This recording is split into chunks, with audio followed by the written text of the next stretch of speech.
Madonna is the best-selling female recording artist of all time and is one of the most influential and well-known women in the world. One would think with so much financial and artistic success that she would be universally adored. However, this is not the case. She is one of the most controversial figures in popular culture. She is a lightning rod for negative press, condemnations, and pulled sponsorships. By examining Madonna's audio and visual forms of her work and the reaction elicited, we can see how American culture treats these issues and treat people who talk about them. She has tackled several issues in her work and will be examining the following: gender, sexuality, and American propaganda. Yet in a culture that is built upon censorship and punishment, people who are vocal and outspoken about these issues are censored and not granted access to popular culture, which denies them a wide audience their conforming peers have access to, leaving their messages and critiques unheard. Unlike anyone else in popular culture, Madonna has that wide access to the American public while experiencing censorship and punishment. It is because Madonna is able to present a visual and audio product that is accessible to the viewer while utilizing satire, parody, and camp to deconstruct, critique, and subvert the issue at hand. Before delving into her messages on gender, sexuality, and American propaganda, we first must explore her mechanism of subversion.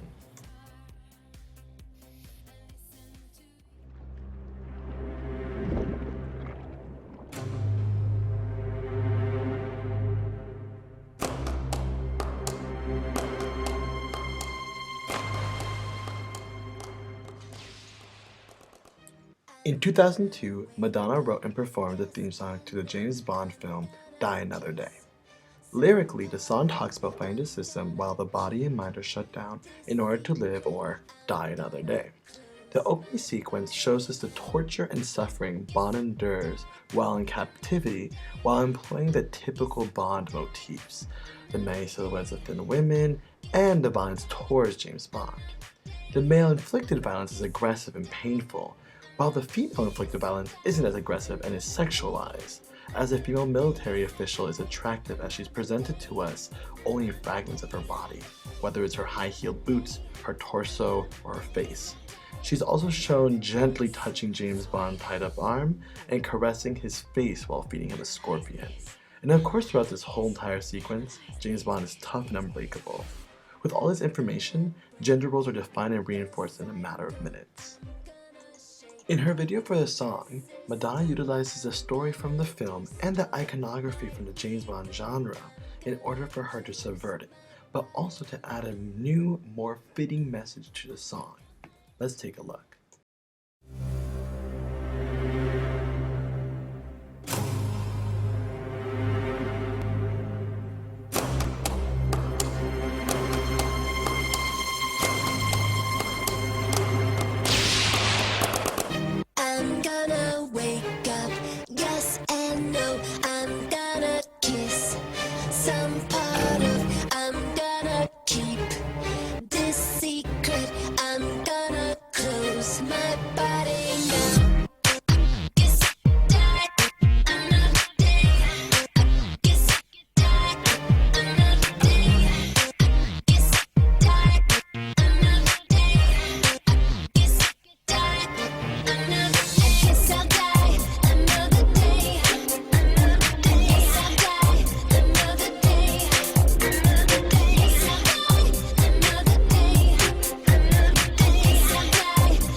This video tells the story of a woman who is presumably a spy like James Bond, who battles her torturers but also faces an internal battle with herself. And despite her physical capture, she is only liberated when her positive white self kills her negative black self.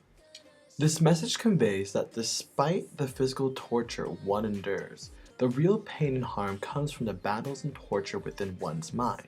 This is shown whenever the internal Madonnas hurt each other. Both of their wounds appear on the captured Madonna, yet none of her physical torture affects her. The video indicates that in order for people who are tortured or captured to be free, they have to liberate themselves mentally, free themselves from the colonized mind.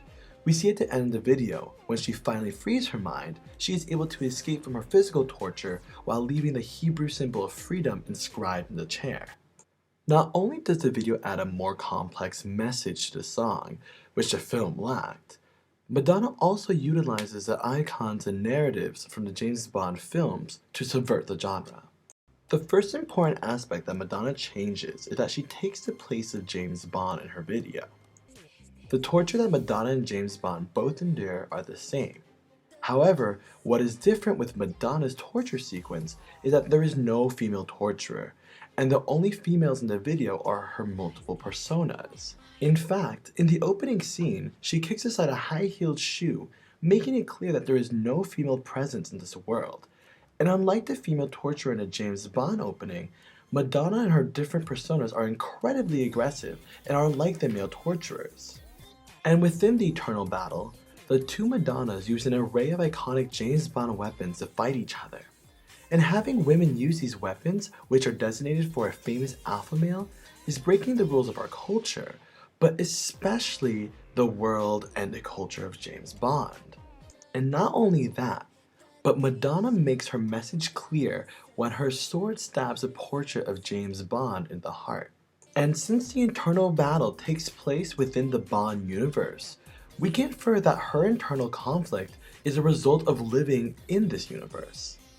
A universe in which women are merely shadows or sex objects, which is why she must destroy her ego in the Freudian sense, the part of the conscious mind that mediates with one's surroundings. And we know it is the Freudian definition because when it is revealed that she is fighting herself in the video, she says, Sigmund Freud. Analyze this, analyze this, analyze this. So this is why in destroying her ego, she also destroys this environment in her mind. She is ultimately free when she destroys the parts of her mind that are formed and shaped by such an oppressive environment.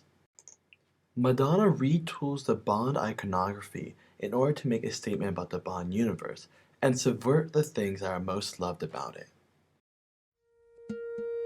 Girls can wear jeans and cut their hair short, wear shirts and boots, 'cause it's okay to be a boy. But for a boy to look like a girl is degrading, because you think that being a girl is degrading. But secretly, you'd love to know what it's like, wouldn't you? What it feels like. Perhaps Madonna's most radical and critical work focuses on America's construction of gender. We will examine various works that convey her message on gender and how she subverts gender in order to convey her message. We will also look at the cultural and media's responses to these works in order to explore how the culture reinforces these roles. In 2001, Madonna wrote and released the song What It Feels Like for a Girl off her album Music. The song describes the degradation, contradictions, and paradoxes that girls and women are forced into. The song opens with a sample from the film The Cement Garden. I'll tell you why.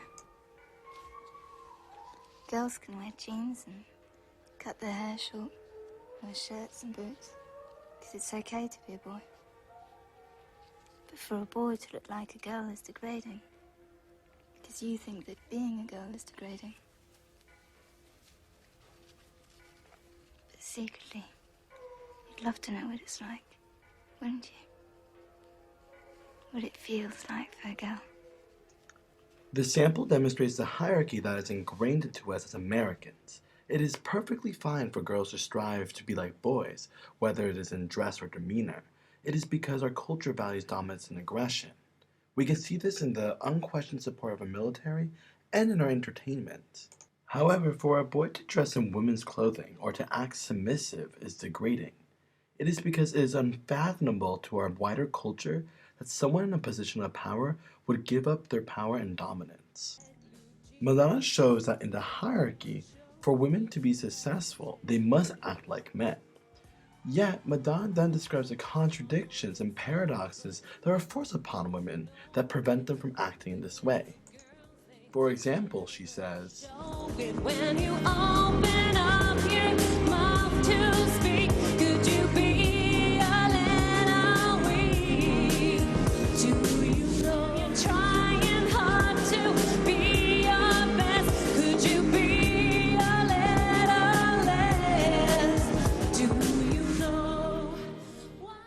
so when women try to be their best, like men are often encouraged to be, women are told to be a little less, keeping them from acting like men and moving up the hierarchy. In the video for What It Feels Like for a Girl, Madonna and her grandmother take on the role of dominance and aggression in enacting their revenge upon their male-dominated world. And in doing so, Madonna delivers a nuanced message about gender. Girls can wear jeans and cut their hair short, wear shirts and boots. It's okay to be a boy. But for a boy to look like a girl is degrading. Because you think that being a girl is degrading. But secretly, you'd love to know what it's like, wouldn't you? What it feels like for a girl.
Girls can wear jeans and cut their hair short, wear shirts and boots.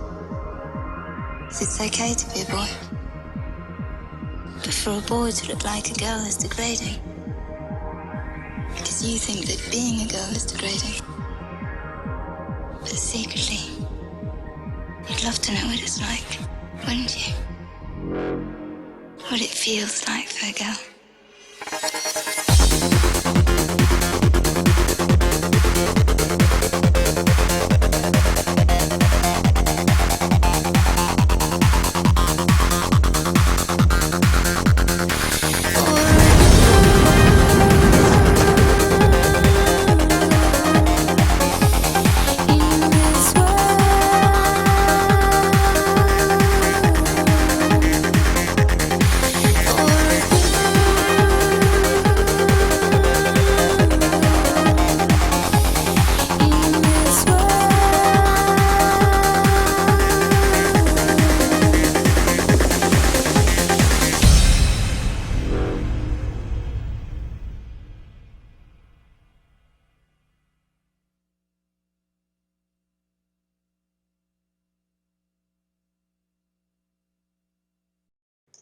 Now let's closely examine what occurs in the video. Madonna makes it clear that she and her grandma are representing women. From the shot of her lady earring, her putting on high-heeled shoes, her pussycat license plate, even the nursing home she picks up her grandma from, the old cunt's guest home, are all derived from the culturally constructed idea of the female. Since Madonna and her grandma are representing the idea of the female, which seems to be the reason why they're wreaking havoc upon men, they're able to get back for all the times they have been oppressed. When Madonna's being hit on by a car of sleazy men, she crashes into their car, as if she were saying that this is what should happen when you're disrespectful to women, such as unwarranted advances or calling them cunts or bitches. Madonna also steals money from a man at an ATM, shoots water at policemen, violently breaks up a game of hockey, and steals a car from another man.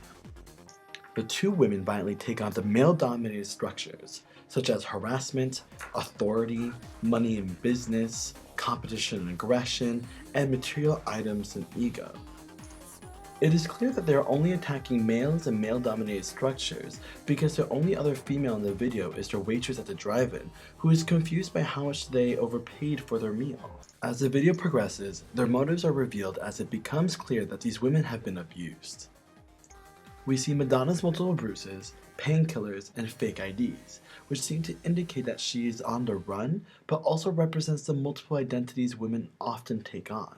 It is also revealed that they have been planning this attack for some time, as the grandma, who seems numb and barely conscious in the beginning of the video, probably due to years of abuse, slowly becomes more conscious and alive as we see her preparing for the attack by putting on armor and grabbing her chair at the sight of violence. Despite all their aggression towards the male-dominated world, at the end of the video it is clear that there is no hope for these women. That this world is literally hell, which we can infer from the motel door. So they try to experience a rebirth like the phoenix in the car they steal in order to get away from this world. From this video, we can see that women acting like men may cause temporary change, but the hell of a male-dominated world is so suffocating that there is no escape for them, or no real cultural change. Remember, her song starts out with a critique of the hierarchy. So of course this video of women attempting to climb the hierarchy is a fantasy, but it also shows that it's unsuccessful, as they can no longer live in the world they have wreaked havoc on. What is particularly noteworthy about the video is the cultural reaction. The video was only showed once on TV, and was banned for, according to the FCC and MPAA, its violent images. Madonna responded to the ban by saying that her character was acting out a fantasy and doing things girls are not allowed to do. However, what is unique about this video is that the violent images are actually violent images that are parodied or satired. The first event we see is Madonna and a bunch of men about to race, but because they were objectifying her, instead of adhering to the rules of racing, she crashes into them instead. The sequence is one of retaliation and trickery, not of violence and aggression. Also, traffic accidents are in no way grounds for censorship. Madonna then tases a man while he is taking out money at the ATM, but she does so in an unexpected way. She poses with the taser in a stereotypically sexy female pose, and then proceeds to rob the man off screen. There are no violent images here, just implied violence, and she also injects humor with the situation with her stereotypically sexy pose. So far, the violent images we have seen have been parodied or implied, which means it doesn't warrant censorship. Some have suggested that the reason for the ban was the appearance of a gun in the video. The usage of the gun is subverted because it's actually a water gun. While it is controversial that Madonna would shoot water at police officers, she actually didn't harm them in any way. So if this were the reason for censorship, then this isn't about violence or guns or aggression. The true issue at hand that the media doesn't want us to see is women disrespecting authority, particularly men in power. Madonna also makes it clear that she's only attacking men and male-dominated structures and not the world at large, by making a point to show her responsibly throwing out her garbage. Perhaps the most graphic violent images is actually of the violence that has been inflicted upon Madonna and her grandma. We see bruises, violent tattoos, pain, and anger. But these images are a product of male, probably familial, abuse. So if this were the reason why this video was banned, then our media and our culture are both refusing to discuss the consequences of abuse. It is clear that the violent images in this video are either subverted or not graphic enough to warrant censorship, which means that it was the message of the video, not any particular image, that made this worthy of censorship. What is damning is that a video that was released around the same time and wasn't banned was Eminem's Stand, which told the story of a man killing his pregnant girlfriend. What we can deduce from this is that a man killing a woman is not worthy of censorship, but two abused women attacking the world that has abused them in a less graphic and more satirical way is worthy of censorship. This proves that our culture uses the media to mediate what messages and stories are being told and which ones are valued and allowed to be seen. Ironically, in her quest to show what it feels like for a girl, Madonna has shown what it feels like to be a girl in our culture. Madonna didn't let censorship prevent her message from reaching a larger audience. She performed the Spanish version of the song in her Drowned World tour, and she went further than she did in the censored version. There are very important lyrical differences between the two songs. First, in the title itself, Lo que siente la mujer, which means what a woman feels, compared to what it feels like for a girl. What a woman feels brings a new maturity and authority to her message. In the song, it is clear that Madonna is addressing women trapped in patriarchy and men who practice patriarchy. For example, the first verse talks about the complexities of being a woman rather than the cultural oppression. Te parece confundida, su pasión está escondido, nunca sabes lo que va a decir cuando empieza a sonreír. She is saying that because women need to hide their passion and have so much to say, that men think women are confused, but it is the men who don't know what's going on. Another difference is in the chorus, in which Madonna asks the listener if they want to understand what it means to be a woman. Quieres ver lo que siente la mujer. Quieres ver y tratar de comprender la mujer.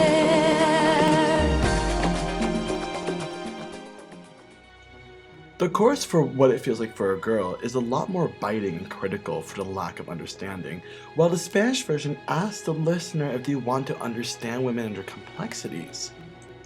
By doing this, Madonna is inviting the listener to understand what the message is instead of pushing them away. The second verse talks about the cultural contradictions that women have to face, but insists that the listener not try to take action to understand, but to let the woman guide them, and for the listener to go with the flow. Sido duro, pero nunca fácil. Baby, misteriosamente dura y frágil. Lágrimas que no te enseña, su dolor no deja huella. No la trates ya de impresionar, solo déjate llevar.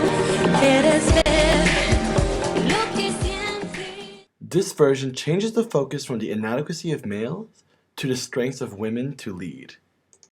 The performance of this version also reflects a different meaning of the song.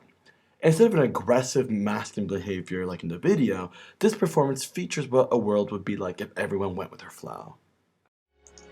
In the beginning of the live performance, there is a tango between the showy flamboyant male dancers and the more subtly dressed female dancers.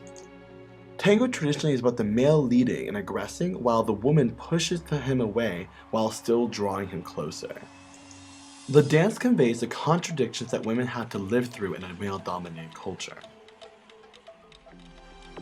When Madonna appears, all the men leave and the women take off the accessories they were wearing when dancing with the men. And then they put on and draw attention to male gender accessories such as leather gloves and suspenders. The dancers' outfits are culturally gendered as male, but are worn in a way that expresses their femininity. For example, their suspenders are worn in a way that draws attention to their breasts, so appropriate male gender objects in order to draw attention to their femininity. Similarly, Madonna's outfit is a combination of a dress and pants. The dancing in this world is very different from the male-dominated one. Madonna is led by one of the dancers.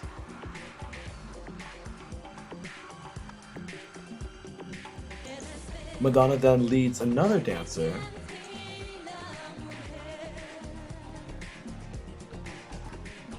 And finally, she mixes the two styles and leads while another dancer is behind her. And typically within the style of dance, the one behind is the one who normally leads.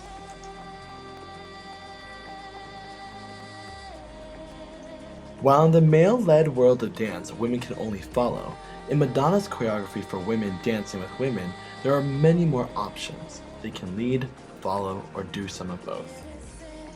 But this world isn't for women only, as the lyrics invite men to understand the complexities of women's dancing as long as they're able to follow the steps. Despite the censorship of her messages and images, Madonna has made it clear that freedom of expression is essential to her art. She finds various ways to outmaneuver the media so her message will be heard. The media firestorm that usually ensues after a Madonna video is censored draws attention to her work, and she finds alternative outlets for viewers to see and hear her message.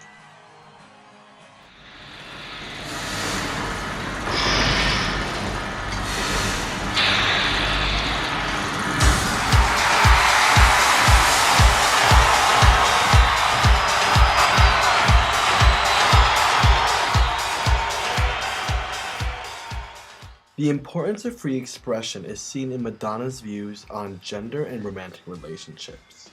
Express Yourself, one of her iconic songs, broke the rules not only lyrically, but also visually. Express Yourself opens with the call, Come on, girls, do you believe in love? 'Cause I got something to say about it, and it goes something like this. She lets us know that she's going to critique the feminine position in romantic relationships. She advocates that women must express themselves and make the man in their relationships express himself so that they can communicate about their relationship. She emphasizes the importance of this communication over conventional romantic materialism. Don't need diamond rings or 18-karat gold. Fancy cars that go very fast, you know they never last. No. What you need. And conventional techniques of seduction, so that women are aware of their importance and value. Stem roses all the way to your heart, but he needs to start with your head. Satin sheets are very romantic. What happens when you're not there? You deserve the best in life, so if the time isn't right, then move on. Second best is never enough. You do much better, baby, on your own. So if they are with partners who aren't willing to communicate and resort to conventional courting practices that demean women, then the men aren't worth it. While in theory this doesn't seem like a radical position, in reality it is. She therefore goes even further, saying that a way to do this is for men to give up their patriarchal power and actually engage in a dialogue with women. And a way for him to do this is... You really gonna need, so please don't go far. Thus, she subverts the traditional genuflection by insisting it must become natural to a man who no longer holds a superior position. And by engaging this dialogue is the only way women can respect themselves. The Express Yourself video is one of the greatest videos of all time. It not only extends the political lyrical content, it also adds a complex message on gender and performance. Come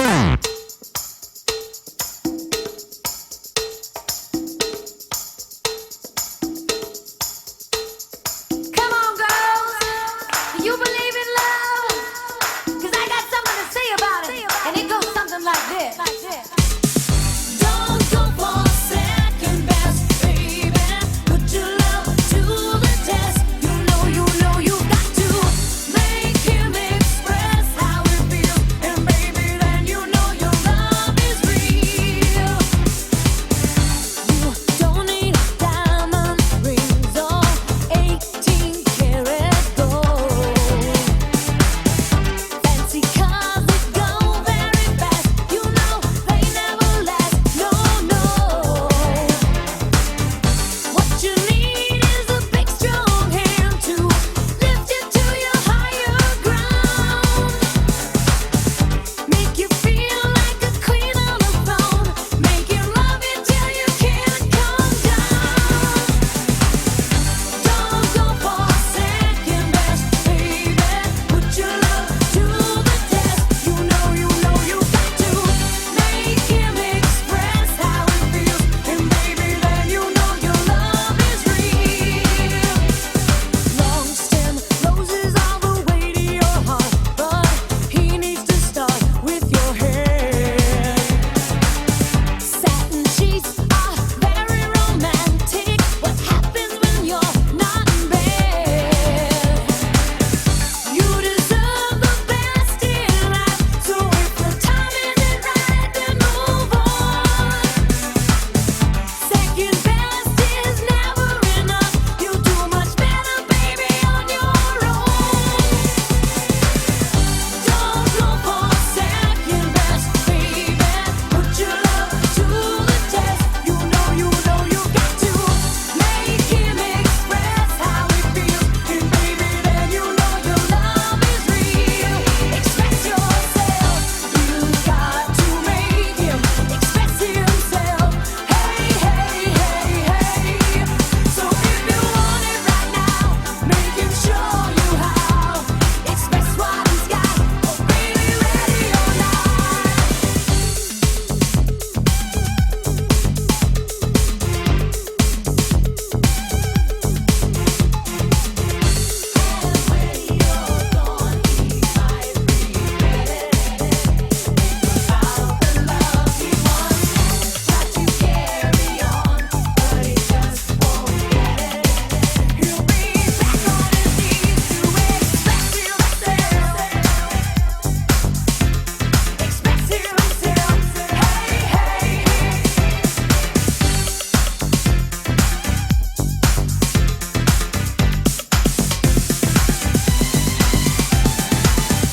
What you need is a big, strong hand to lift you to your higher ground.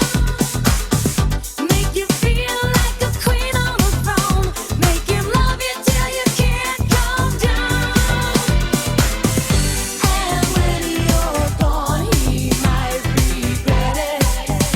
Think about the love he once had. Try to carry on, but he just won't get it. He'll be back on his knees, so please don't go for second best, baby. Put your love to the test. You know you got to make him express how it feels, and baby, then you know your love is real. Express yourself. You got to make it express himself. Hey, hey, hey, hey. So if you want it right now, make him show you how. Express what he's got. Baby, ready or not. Express yourself. Express himself. Hey, hey. So if you want it right now, better make him show you how. Express what he's got. Baby, ready or not. Express yourself. Respect yourself. Hey, hey. So if you want it right now, better make him show you how. Express what he's got. Oh, baby, ready or not. Express yourself.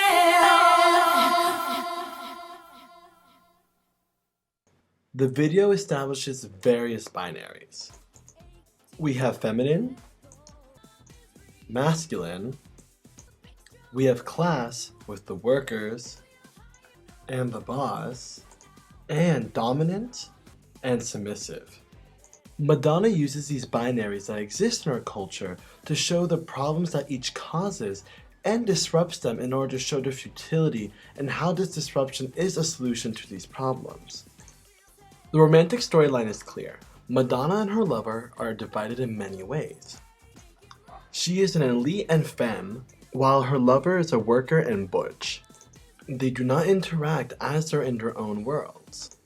Madonna is removed from the rest of the compound, while her lover is watched by the boss. Madonna then sends out her cat to go find the worker and eventually brings the two together. Madonna wanted a cat to be one of the intermediaries because the cat was a metaphor, you know what I mean? But it represented femininity, and I think that there's that side in all men.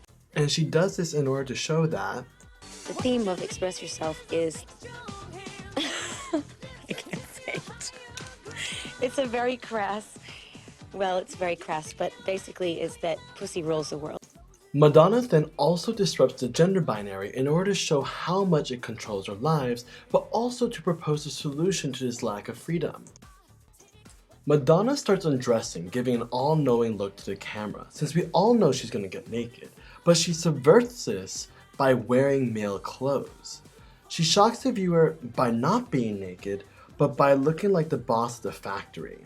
The pinstripe suit, monocle, and slicked back hair are not only indicators of Madonna dressed in male drag, but clearly shows that the boss is also dressed in male drag.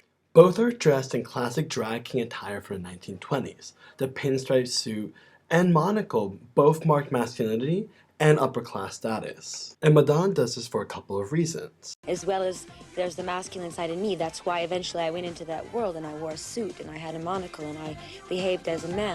Everything I do is ironic and controversial because I like to change everything around and say, well, what if it was this way and what if it was that way? Her dance moves, especially her crotch grab and finger point at the worker, accentuates her direct forward performance.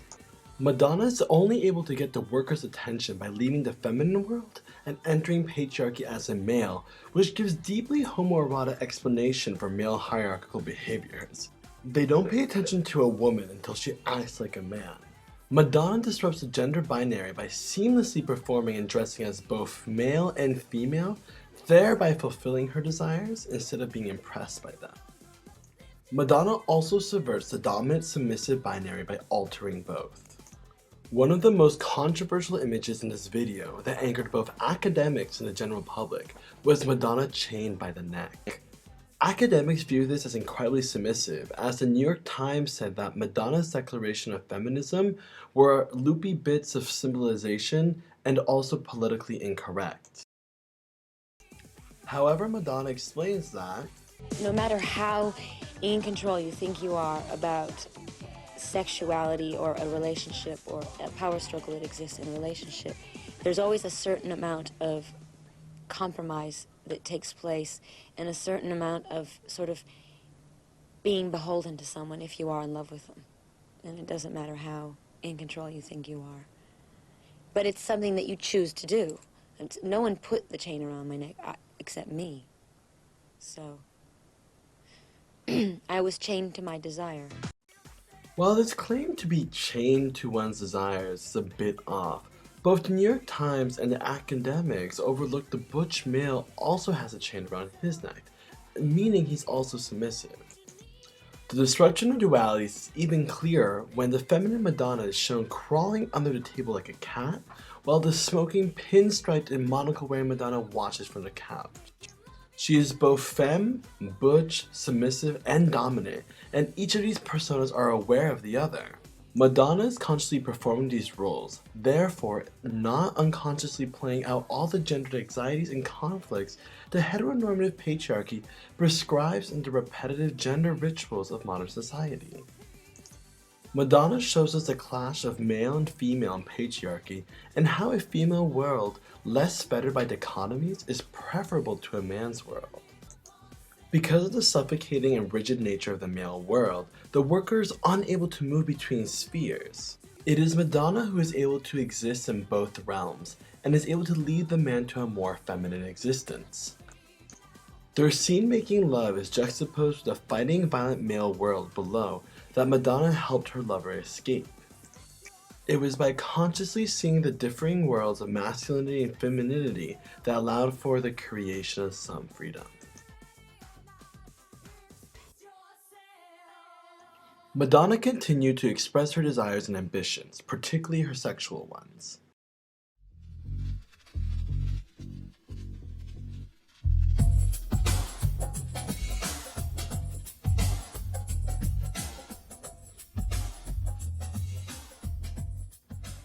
In 1992, Madonna released her album Erotica, along with her book Sex.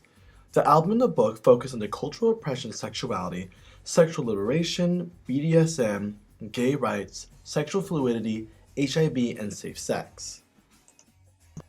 In the book, there were explicit photos of Madonna in various sexual situations, along with her written stories of her sexual fantasies and her critique of conventional heterosexual relationships. Both the book and album were unsurprisingly controversial, but unlike her previous spans with the media, she was denied access to almost every popular outlet in the US. Her music wasn't played on mainstream radios, videos weren't aired, and she also wasn't interviewed that much in the US. Both the press and academics hailed her artistic endeavor as the end of her career. The press felt that Madonna has gone too far, while academics felt that Madonna played too much to the male gaze and patriarchal fantasies. Interestingly enough, Madonna's attempt to honestly discuss sex and its politics was too much for the authorities. An interview with the Australian 60 Minutes shows this. Is there a message in the book? There's probably lots of messages. Yeah. Well, what did you get out of it? I got a fright. You got a what? I got a fright. You got afraid? Well, a fright at what was there, yeah. Why? I'd never seen the likes of it. You have so. I know. Oh, please. You haven't gone to you've never read Playboy magazine or Penthouse or anything like that? Yes, but it was different with you. Why? Well, there was the picture of you astride the mirror, masturbating. I thought that was horrible. Why? It just strikes me as horrible. I think that people's reaction to specific situations in the book was much more a reflection of that person than me. I mean, you were scared by that picture. What does that mean? Are you frightened of a woman that can turn herself on? Are you frightened of a woman who is not afraid to look at her genitals in the mirror? Does that frighten you? A little bit, yes. Yes, that's right. Why? Oh, I don't know why. I want to hear about you, not me. I'm happy to talk about me, okay. but why? I'd rather talk about you. This clip shows how uncomfortable the media is with these projects, particularly because it doesn't play into conventional male-approved sexuality. Madonna tries to draw the comparison between her book and conventional but degrading expressions of sexuality, such as Playboy or Penthouse. This comparison is rejected by the interviewer, because her expression of sexuality struck him as horrible because it made him afraid. Fear creates censorship, and Madonna challenges the hegemony of the phallus, thereby threatening the poor interviewer and his bosses. Madonna's response to censorship was bold. She questioned the media's priorities and sensitivities. I would like to address the whole issue of censorship on television. Where do we draw the line in general? I mean, if well, you can't go that far yet. First you have to tell me where you draw the line. Well, okay, I draw the line in terms of what I think is viewable on television. I draw the line with violence and humiliation and degradation, okay? And I don't think any of these issues are evident in my video. That's where I draw the line. That's what I don't want. Degradation is when somebody else is making you do something against your wishes. So okay? I understand. Is the expression then of sexuality, so long as it's two consenting adults, any form of sexuality all right on television? Well, then I would like, okay, first I'd like to say I don't believe in censorship of any kind, but then I would like to say that I believe in labeling, and I would believe in some kind of, you know, warning label, or some kind of label that would say to adults, you know, after a certain hour we're allowed to, you know, play these kind of adult-themed videos, you know. But then, okay, so I've dealt with sexuality, but I also think that we should also have categories for other issues that I think are not necessarily good for 10-year-olds to watch, okay? I mean, I think MTV should have their, you know, their violence hour, and I think they should have their degradation to women hour, and then we could have an hour where we deal with adult sexual themes. But, you know, if we're going to have censorship, let's not be hypocrites about this. Let's not have double standards, you know? I mean, why is it okay for 10-year-olds to see, you know, someone's body being ripped to shreds, or Sam Kinison spitting on Jessica Hahn? Why are we going to deal with these issues? Why is that okay? Why did parents not have a problem with that? But why did they have a problem with two adults, you know, two consenting adults displaying affection for each other, regardless of their sex? Madonna, I wonder if you were being facetious a moment ago. You said, despite your concerns about violence and degradation to women, maybe MTV should consider having an hour for violence and an hour that displays degradation to women, despite the fact that it's broadcast right into people's homes where their children could see it. Well, I'm saying we already have these videos that display degradation to women and violence that are played 24 hours a day.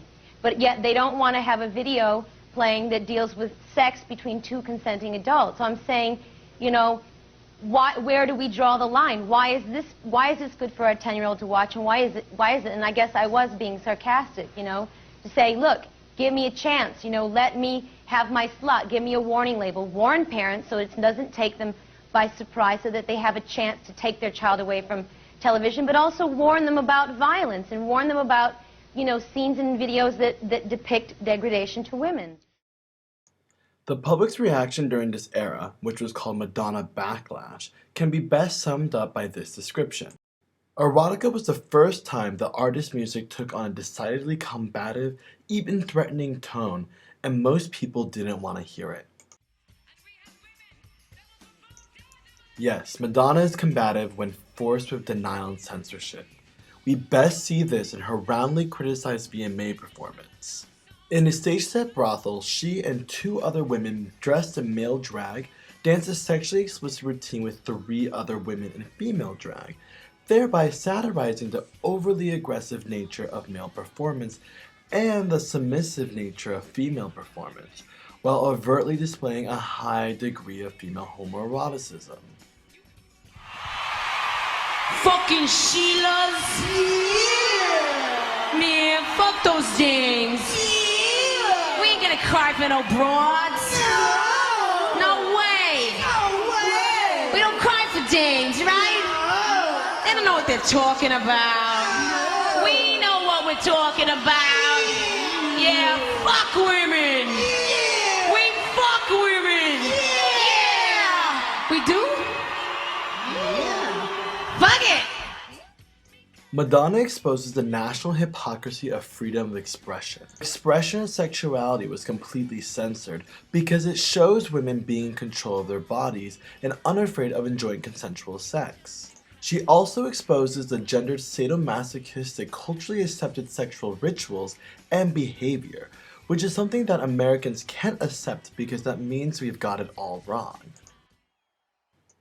In response to this censorship, Madonna responded with a world tour. Other countries were far more open to Madonna and her artistic endeavor. Her album and tour enjoyed immense success worldwide. Her record label Warner Brothers led the censorship, refusing to produce the album Erotica or the book Sex. In response, she started her own record label and assumed full creative control. Get the picture?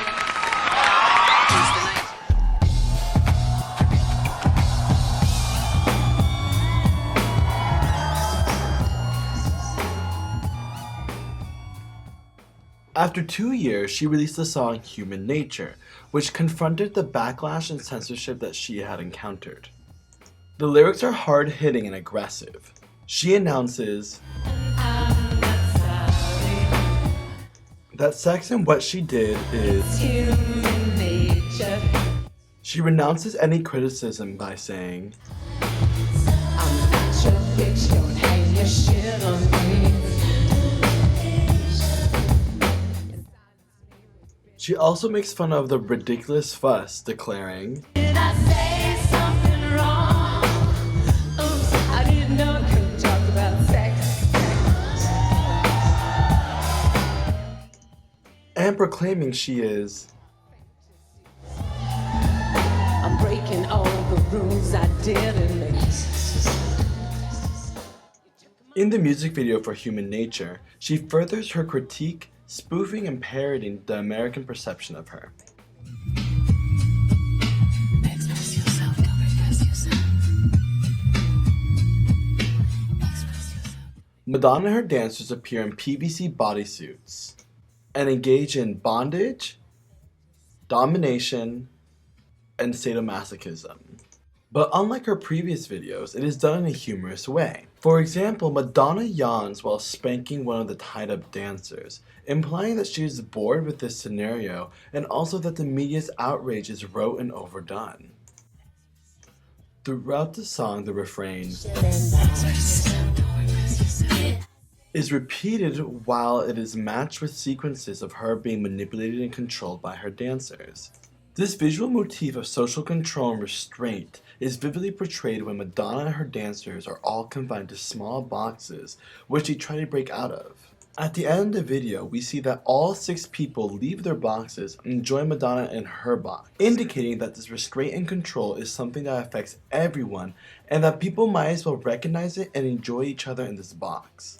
Not only did Madonna find a way to get around the censorship, she fights back with a biting critique of the backlash and how ridiculous it was.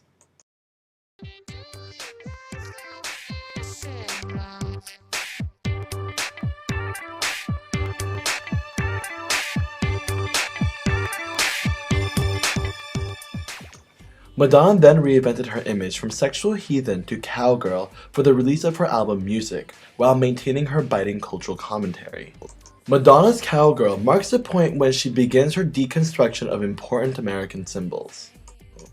The cowboy is a treasured American icon and is used to promulgate the ideals of independence, hard work, and American masculinity. The symbol of the cowboy is synonymous with America itself. So in adopting her cowgirl persona, Madonna is rewriting the cowboy role.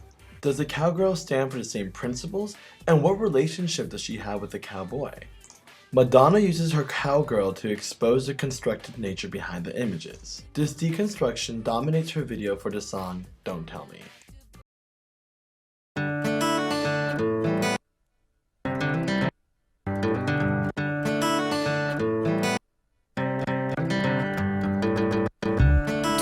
tell me to stop. Tell the rain not to drop. Tell the wind not to blow. 'Cause you said so. Tell the sun not to shine. Not to get up this time. No, no. Let it fall right away. But don't leave me where I lay down.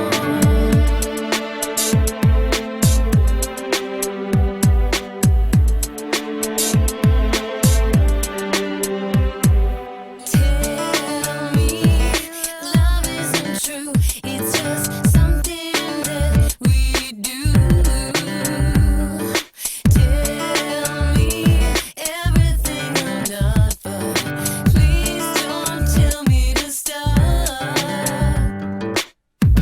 Tell the leaves not to turn, but don't ever tell me I learned. No, no. Take the black off a crow, but don't tell me I have to go. Tell the bed not to lay like a open mouth of a grave, yeah. Not to stare up at me like I'm kept down on his knees. Tell me love isn't true. It's just something that we do. Tell me everything I'm not, but don't ever tell me to stop. Don't you ever tell me love isn't true. It's just something that we do. Don't you ever tell me everything I'm not, but don't ever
This critique of American reality starts from the first frame, with Madonna dressed as a cowgirl walking on the open highway in what looks like the West.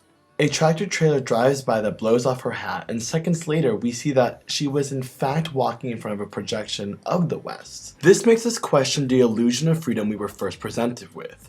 If Madonna is simply walking in front of a prop, what influence does it have on her? No matter how removed you may be, or how artificial the symbol, she is saying that we are still influenced by the myth. The video then continues to remake its frames, helping us realize the various levels of construction.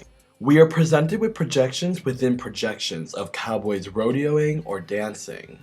We are forced to question the authenticity of this cowboy world, but also see how these cowboys are made within a constructed world. The effect of this projection of the artificial cowboy world is obvious when Madonna and the video of the cowboys perform a dance routine. The cowboys leave the projection and show up in the studio in outfits that coordinate with Madonna's. This shows the interaction of the artificial world with the fake setting of a soundstage. No matter how fake something may be, it still has a resounding effect for those who consume it as reality.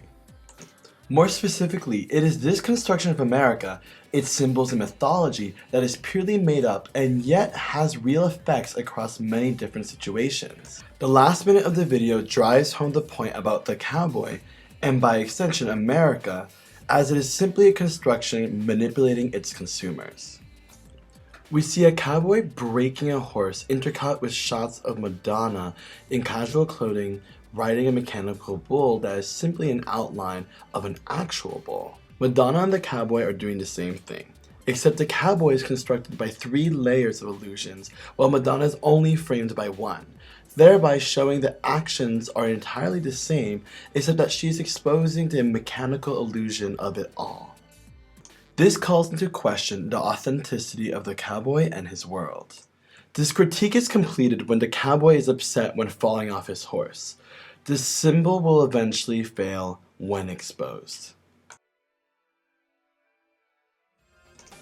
Madonna uses this method of deconstruction to examine other displays of American propaganda and myth.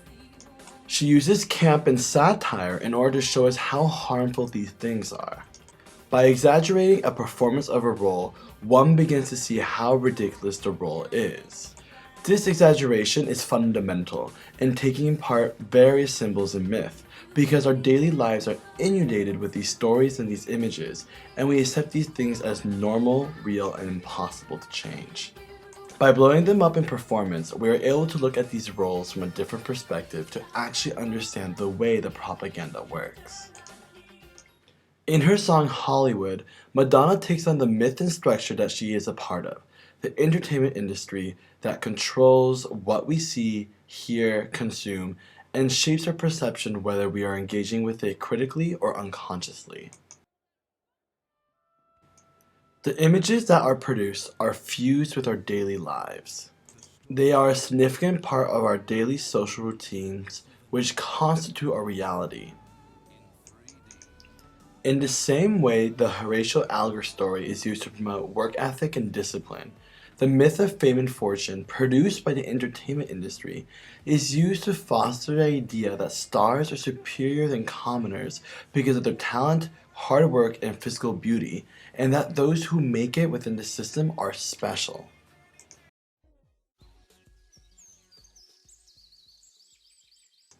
The song Hollywood confronts this lie. As a product of the system, Madonna warns us of its treachery. The song begins with, Everybody comes to Hollywood. They wanna make it in the neighborhood. it then describes how attractive it is. There's something in the air in Hollywood. The sun is shining like you knew it would. You're riding in your car in Hollywood. You got good tax. She first poses an innocent question and then answers it in the next verse. They wanna make it in the neighborhood. They like the smell of it in Hollywood. How could it hurt you when it looks so good? I lost my memory in Hollywood. I've had a million visions, bad and good.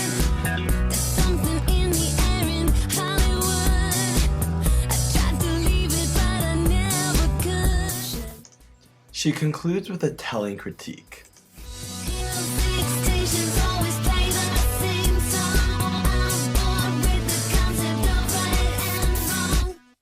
And says that something needs to be done in order to combat this mind-numbing repetition. Push the button, don't push the button, trip the station, change channel. Push the button, don't push the button, trip the station, change channel. Madonna wrote this song because she realized that we have all been living in a dream. I have been living in a dream, you're all living in a dream, and we have to wake up to reality. These dreams being the illusions created by Hollywood to center the American propaganda machine. She uses camp and satire in order to amplify the illusions and thereby ridicule and expose them. We are bombarded with images with Madonna's legs spread open. The shot of her legs spread over the television forces us to see that sex is a woman's ticket to Hollywood. Madonna reduced to spread legs, crotch showing, makes it utterly clear that women in Hollywood are reduced sexual objects produced for visual consumption. By having all her personas do the same exact action, she demonstrates that all types of women are forced to do the same thing. Hair, makeup, Botox, and surgery all construct Madonna's different personas. Madonna gives a sexy face to a mirror on the operating table, exposing the absurdity of undergoing dangerous surgery to fit beauty standards. After getting injections, she is distraught, showing the self-loathing one feels when conforming to cultural beauty practices. Madonna shows the torture of getting her hair done. She is in pain when her hair is brushed and then poses glamorously. Usually we only see the posing for the camera, but not the pain that precedes it. Makeovers are seen as luxurious and glamorous and are a staple in propaganda for women. By showing the ugly side of these actions, she subverts the social desire that the propaganda is implanting in women. Then a plastic surgeon strokes, then strangles Madonna while she sexually writhes on the table. Even when she is alone, she still feels the pain of the strangulation. Her post-Botox, post-surgery, and other campy personalities are lifeless and urge us to save ourselves. Trip the station, change channel. Push the button, don't push the button, trip the station, change channel. Push the button, don't push the button, trip the station, change channel. Push the button, don't push the button. Then Madonna pulls the plug on the TV and cuts the music. These glamorous spokeswomen tap into the power of Hollywood stereotypes to expose the pain and degradation that produces the Hollywood myth of beauty, fame, and fortune. In an interview with Q magazine, Madonna wanted this message to be clear. Before it happens, you have all kinds of notions about how wonderful celebrity is and how much joy it's going to bring you. Then you arrive, look like this and you're going to be happy, drive this car, you're going to be popular, wear these clothes and people are going to want to fuck you. It's a very powerful illusion and people are caught up in it, including myself, or I was.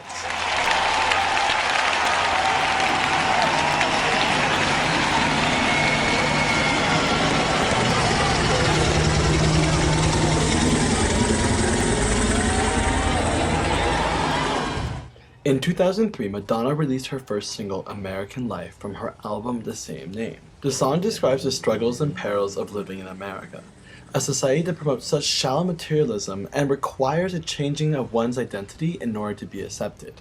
For example, she says, I tried to be a boy, I tried to be a girl, I tried to be honest, I tried to be the best. She also lists all the privileges she is granted and how they do not fulfill her.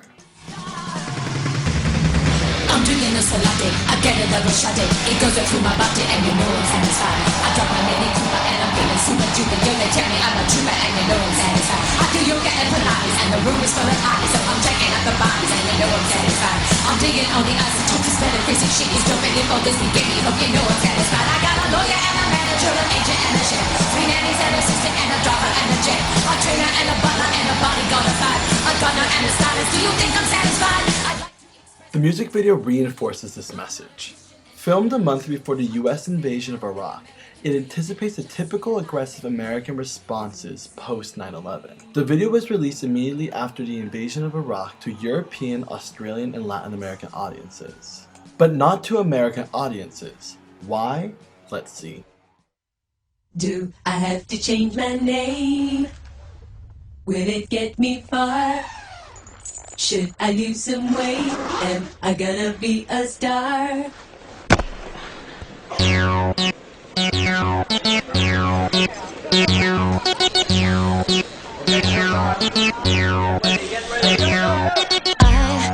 tried to be a boy, I tried to be a girl, I tried to be a mess, I tried to be the best.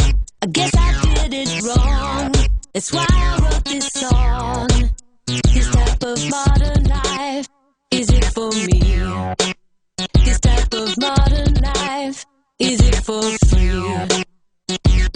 So I went into a bar, looking for sympathy, a little company. I tried to find a friend. It's more easily said, it's always been the same. This type of modern life is not for me. This type of modern life is not for free. Oh, American life, American life. I live the American dream. American you dream. Are the best thing I've seen. You are not just a dream. American life. I tried to stay ahead. I tried to stay on top. I tried to play the part, but somehow I forgot just what I did it for and why I wanted more. This type of modern life, is it for me? This type of modern life, is it for free? Do I have to change my name? Will it get me far? Should I lose some weight? Am I gonna be a star? Oh, American life, American life. I live the American dream. American you are the best thing I've seen. You are not just a dream. American life.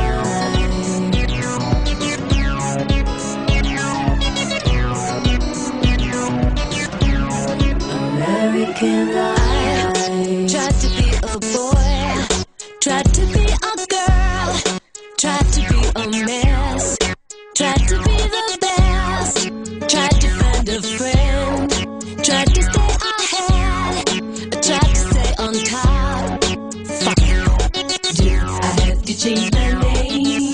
Will it get me far? Should I lose some weight? Am I gonna be a star? Fuck it. Fuck it.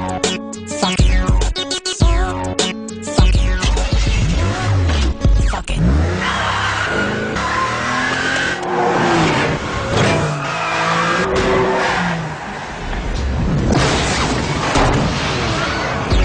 I'm drinking a latte, I get a double shot it goes right through my body and you know I'm satisfied. I drive my Mini Cooper and I'm feeling super duper. You, they tell me I'm a trooper and you know I'm satisfied. I do yoga and Pilates and the room is full of hotties, so I'm checking out the bodies and you know I'm satisfied. I'm digging on the outside, dope, this metaphysics shit is dope, and if all this can give me hope, you know I'm satisfied. I got a lawyer and a manager, an agent and a chef, 3 nannies, an assistant and a driver and a jet, a trainer and a butler and a bodyguard of 5, a gardener and a stylist. Do you think I'm satisfied? I'd like to express my extreme point of view.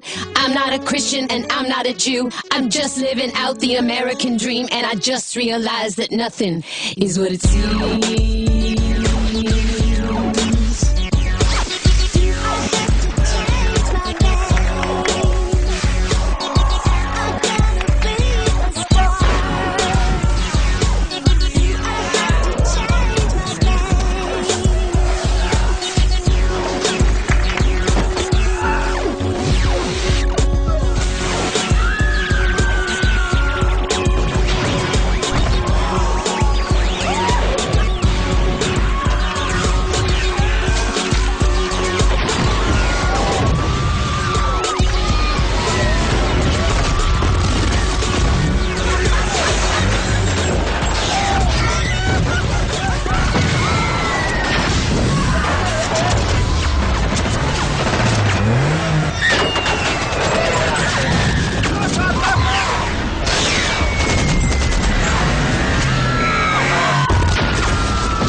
terrorists invaded Iraq, and Madonna did something she's never done in her 20-year career: back down and pull the video before it ever aired. Madonna has sounded the retreat on the release of her upcoming video, all out of sensitivity because of the war. Madonna released the following written statement regarding her supposed self-censorship. I feel lucky to be an American citizen for many reasons, one of which is the right to express myself freely, especially in my work.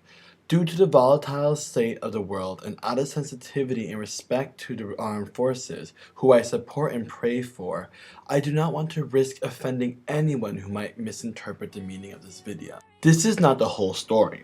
Madonna's written statement was a cover for the censorship imposed on her by the American corporate states, which unfolds when we see the video that was made for American release, which is stripped of its political content. If Madonna says in her written statement that this video would be misinterpreted in the volatile state of the world, why then was it still aired every place but the US? Especially within the same week she released a statement. In an interview with an Australian news network, she says the following about the video. Did you like it? You know you're going to get all sorts of... I'm going to get all sorts of what? You're going to get all sorts of criticism, I think. Why? Tell me why. People are going to say it's inappropriate to show bombs going off and planes bombing people at... Why? People, well, it's on the news every 5 minutes. I'm just using news footage that's already been seen by everyone. I'm suggesting that some people are going to think maybe it's ill-timed. But in a way it's perfect timing because it's what we're experiencing right now. So, it's American life right now. It's very current and appropriate, I think. What are the George Bush fans out there going to make of that? I don't know. You care? Well, I mean, for me, what I'm trying to say is, you know, let's not drop the bomb. You know, let's dissipate it. Let's stop the violence. Let's end the war. I mean, that's my dream, George Bush. He catches the grenade, and it's not really a grenade, it's just a lighter. You know what I mean? In other interviews, she goes even further, saying that she wanted to wake up Americans and condemns the censorship.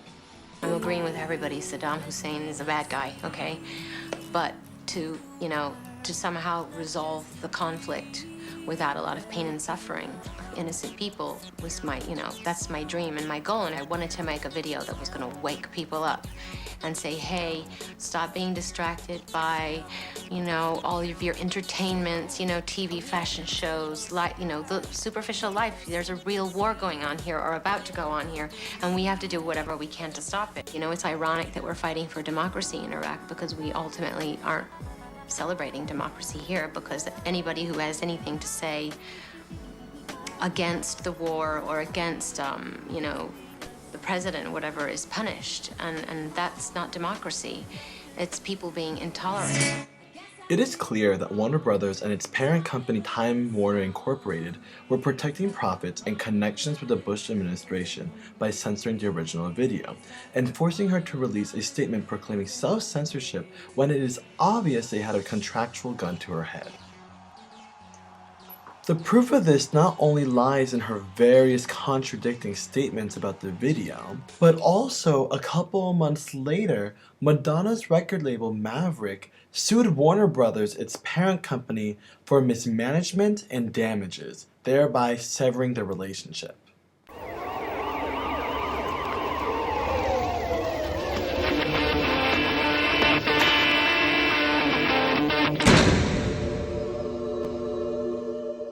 Madonna exposes the role that fear, politics, and money play in the censorship of free expression. Madonna's vocal and artistic critique of American constructed concepts of gender and sexuality throw them into chaos. Women actually respecting themselves in relationships, women taking action against abuse and oppression, women enjoying consensual sex, and women presenting a different way of living is terrifying to Americans because it means that the way we have been living has been all wrong. Americans have a hard time accepting that the way they have been living isn't the best because the government and the media create propaganda that says that they are the best in the world and in every way possible. People present critiques of our culture, and instead of opening a dialogue about these issues, these criticisms are censored because then people will begin to question other structures in America. Madonna's critiques of sexuality and gender aren't dealt with. Instead, her messages are censored so they can't provoke dialogue, or she's personally attacked with insults such as crazy, slut, whore, or bitch. The media also discredits her by saying a female pop artist couldn't be intelligent enough to produce meaningful critiques or is simply provoking controversy for sales. The media is able to distract the public from their critique by discrediting the person behind them. The American corporate state has a vested interest in controlling these messages. If people start reconsidering how they perform their gender and realize that it is simply constructed to work as a cog in a larger structure, they may no longer want to participate. This situation is unique to America because the culture propagates that everyone is a unique individual who is in control of their lives. It is this illusion of freedom that compels Americans to work within the system. This is why the American corporate state censored American life, because it showed Americans the horrific role that they play in the death and destruction of millions of people across the world. Not only do we fund this destruction with our tax dollars, but we are also the mindless consumers of this entertainment and are unwilling to do something about it. But instead of banning the video for this reason, Madonna was forced to release a statement highlighting the rights of freedom of expression and speech that the US has granted her in order to maintain this illusion. By disrupting these culturally ascribed binaries and power structures, she is able to throw them into chaos, which will actually allow more people more options to live their life. This chaos-driven freedom terrifies Americans. Therefore, they settle for an illusion of freedom that is built upon the oppression of others and themselves. Madonna is able to have such a large audience by initially playing to the desires and expectations of her record label and her audience, but by doing so in a campy, satirical, yet consumable way. Madonna played to the desires of her bosses in order to... I'm really good at provoking people and I'm really good at getting attention, but now that I have everyone's attention, what do I have to say? After gaining enough economic and cultural capital, Madonna created a platform for her to freely express herself and directly take on American myth and propaganda. The 2012 Super Bowl performance embodies Madonna's freedom. Fame, notoriety, and popularity gave her access to the most viewed television event in the US. There were some sweet subversive moments, such as Madonna commenting on the homoerotic nature of football, as seen in her entrance and her performance of Vogue. However, the most overt moment was when MIA, an outspoken critic of America's domestic and international colonization, flipped off the largest American audience in history. Unfortunately, in a culture that thrives off repression, messages, critiques, and commentary can only be overt in flashes, while the rest of the time it is embedded within images, satire, and parody. We must open our eyes to the popular media around us, not only for us to be aware of how we internalize the narrow range of messages, but for us to see the hidden critiques that do make it through, like notes passed between prisoners. Only by recognizing the way popular culture affects the way we think about the world and ourselves do we make this oppression legitimate. Yet we also legitimize the critiques. And this simple recognition is the first step in kicking this addiction known as American culture.